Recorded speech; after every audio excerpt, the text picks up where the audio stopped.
టీవీలు, సినిమాలు, సీరియల్స్, పాటలు మనం దాన్ని మంచిగా వాడుకుంటే ఎంత బావుంటాయో తెలుసా? అవి చూస్తూ ఉండు. ఛానెల్ మారుస్తూ ఉండు. ఒకోటొకటి మారుస్తూ ఉండు. అప్పుడు నీ మనసు ఎలా రియాక్ట్ అవుతుందో గమనించు. ఎంత బావుంటదో. యాస్ ఇట్ ఈజ్ కాన్షియస్‌లో ఉండాలి. ఆ సెకను మనం. ఒక సీన్ రాగానే ఒకలాగా, ఒకటి రాగానే ఒకలాగా, ఇంకొకటి ఆ ఫీలింగ్స్ అబ్బా! ఎన్ని మార్పులు. ఆ రిమోట్ ఛానెల్ మారేలోపు స్క్రోలింగ్ పైకలా తిప్పేలోపు ఎంతలా మారిపోద్దో మనసు.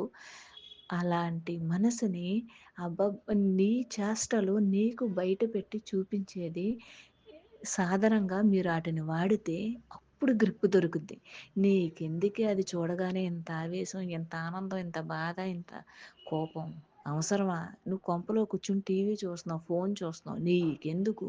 మూసుకు కూర్చో అని మీరు నేర్పించగలిగితే మీరు ఎల్‌కేజీ, యూకేజీ ఫస్ట్ క్లాస్‌లోకొచ్చినట్టు లెక్క. అంటే మీ స్టడీ అక్కడ మొదలైంది అని అర్థం. మీరు గ్రిప్ సంపాయిస్తే.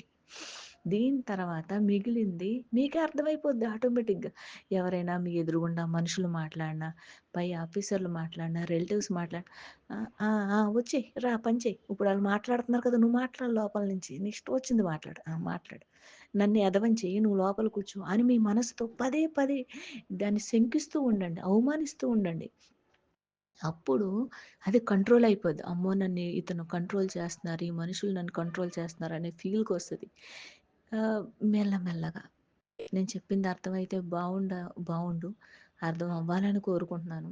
నేను అబ్జర్వ్ చేసింది నాకు దేవుడి దయ వల్ల నాకు దొరికిన ఒకే ఒక సదవకాశం.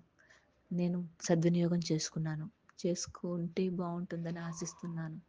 గురువుగారి దయ, దైవ కృప అందరికీ ఉండాలని కోరుకుంటూ ఓం శ్రీ గురు రమణ.